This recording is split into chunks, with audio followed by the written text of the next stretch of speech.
नमस्कार मित्रों, हमारे चैनल में आपका बहुत बहुत स्वागत है। आज हम पुरानी कथाओं की श्रृंखला में आज हम लाए हैं भगवान श्री कृष्ण ने क्यों दिया अपने ही पुत्र सांबा को कोढ़ी होने का श्राप। तो ये सुनिए इसके पीछे की कथा।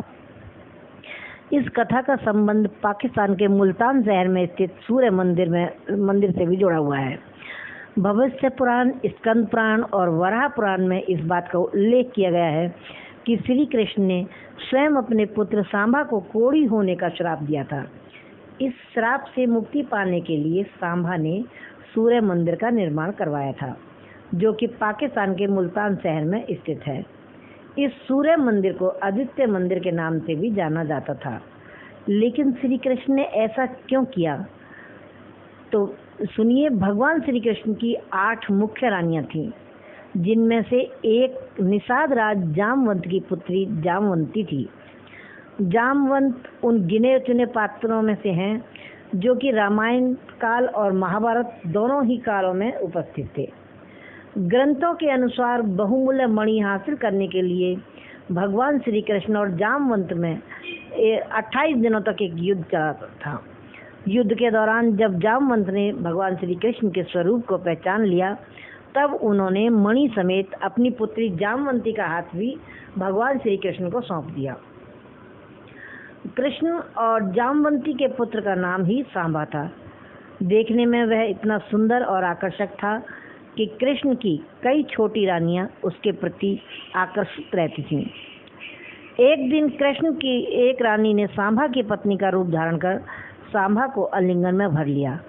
उसी समय ऐसा करते हुए भगवान श्री कृष्ण ने उसे देख लिया और क्रोधित होते हुए कृष्ण ने अपने ही पुत्र को कोढ़ी हो जाने और मृत्यु के पश्चात डाकुओं द्वारा उनकी पत्नियों का अपहरण कर ले जाने का श्राप भी दिया। पुराण में वर्णित है कि महर्षि कटक ने सांबा को इस कोढ़ से मुक्ति पाने के लिए सूर्य देव की आराधना करने के लिए कहा। तब सांबा ने चंद्रभागा नदी के किनारे मित्रवन में सूर्य मंदिर का निर्माण करवाया और 12 वर्षों तक उन्होंने सूर्य देव की कड़ी तपस्या की। उस दिन के बाद से आज तक चंद्रभागा नदी को कोढ़ ठीक करने वाली नदी के रूप में ख्याति मिली हुई है। मान्यता है कि इस नदी में स्नान करने वाले व्यक्ति का कोढ़ जल्दी ठीक हो जाता है। चीन के रहने वाले प्रसिद्ध बौद्ध भिक्षु सुयांग जेंग, जो भारत में बौद्ध धर्म ग्रंथ पढ़ने आए थे, उन्होंने भारत के अलग अलग राज्यों का विचरण कर वहां के इतिहास को जानने का प्रयास किया। जेंग ने कई ऐसे स्थानों और धार्मिक स्थलों को दुनिया का ध्यान आकर्षित किया। धार्मिक स्थलों के प्रति दुनिया का ध्यान आकर्षित किया। 641 ईस्वी में सुयांग जेंग जब इस स्थान पर आए थे तो उनका कहना था कि मंदिर में स्थित सूर्य देव की मूर्ति सोने की बनी हुई थी, जिनकी आंखों की जगह पर बहुमूल्य रूबी पत्थर लगाया गया था। सोने चांदी से बने मंदिर के खंभों पर बेशकीमती पत्थर जड़े हुए थे। रोजाना काफी संख्या में हिंदू धर्म के अनुयायी इस मंदिर में पूजा करने के लिए आते थे।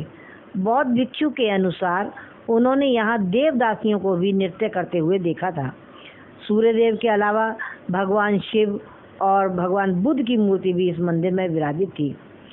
लेकिन समय के साथ साथ इस मंदिर का सुनहरा काल भी समाप्त होता चला गया। मोहम्मद बिन कासिम की सेना ने जब मुल्तान को अपने शासन में ले लिया था, तब यही मंदिर उनकी सरकार की आय का एक बड़ा साधन साबित हुआ। कासिम ने इस मंदिर में लगे बेशकीमती पत्थर, सोने चांदी सब कुछ लूट कर ले गया।